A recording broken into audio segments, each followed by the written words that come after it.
بجاية وشبيبة القبائل لم يرقى إلى المستوى المطلوب، خاصة في غياب الجمهور بسبب العقوبة. المباراة عرفت تألق الحارس رحماني في الدقيقة الأخيرة عندما حرم هجوم الشبيبة من العودة بالزاد كاملا من يماغوراي.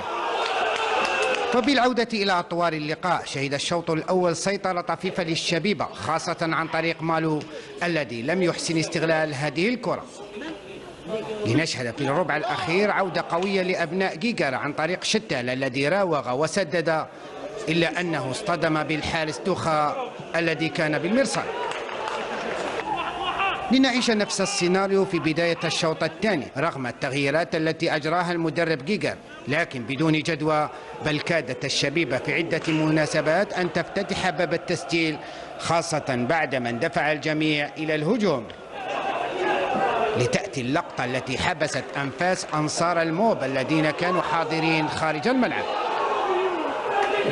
ينتهي اللقاء كما بدأ في مباراة كانت مرضية للشبيبة، بينما على مولودية بجاية أن يضع هذه المباراة في سلة النسيان.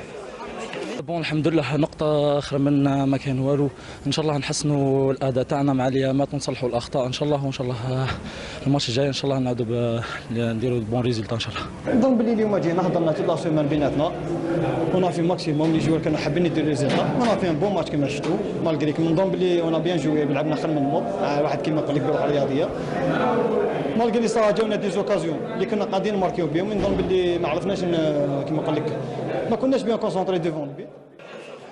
لما يعاكسك الحظ تحدث هذه الأمور.